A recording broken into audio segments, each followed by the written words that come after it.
Well, over the weekend, veterans and their families celebrated Purple Heart Day. It was yesterday. It's a day to honor the brave men and women who protected our country and were wounded or killed while serving. Unfortunately, even a Purple Heart doesn't guarantee quality or timely care from the Department of Veterans Affairs. Joining us now is one man who shared his own trying times dealing with the VA. Please welcome Purple Heart recipient Chris Enget. Chris, thank you so much, first of all, for your service, for everything that you've done.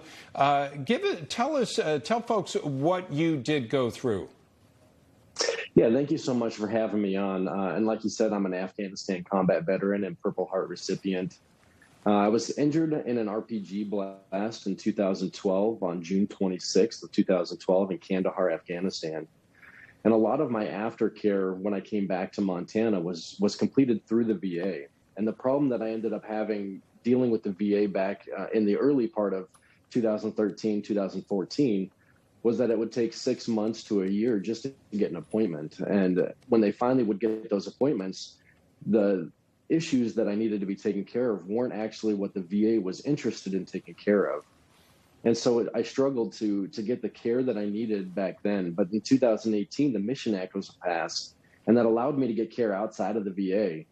And even during that time, I still struggled to get counseling and mental health help through the VA.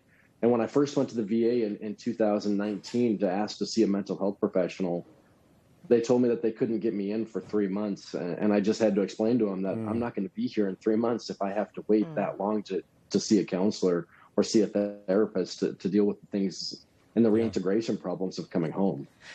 Yeah, Chris, you are married and you have 5 kids. How Correct. has this affected them?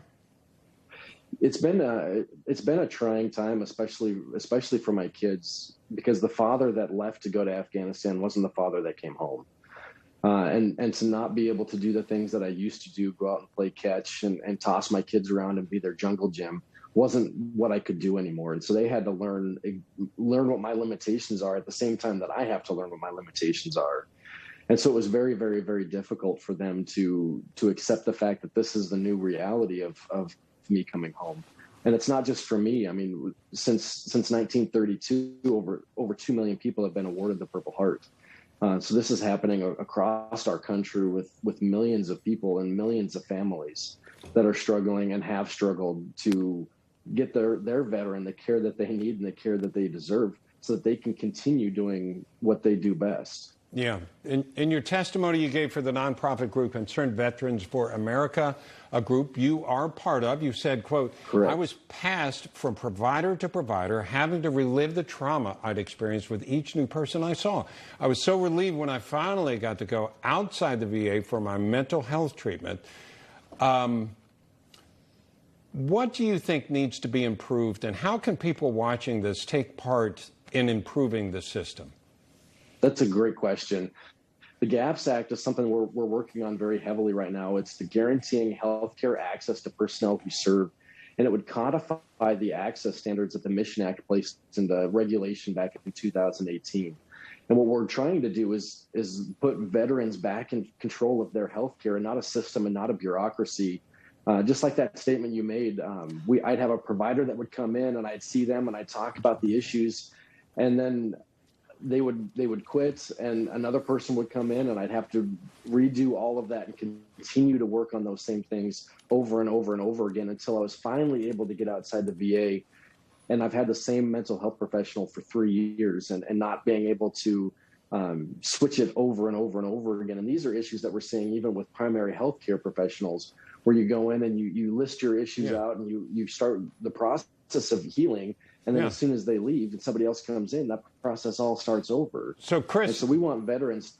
Yeah, go ahead. You want veterans? We want veterans to be able to have that control over their health care, so they're not being passed from person to person. They're not stuck within this system or this bureaucracy that doesn't seem to care about their health. We want them to be in charge of that. Do you want people to contact their members of Congress or contact you, your organization? What would you like, Chris? Yeah, absolutely. If people wanted more information about the GAPS Act and the different things in the communities that we're building across the country, they can reach out at www.cv4a.org. That's www.cv4a.org.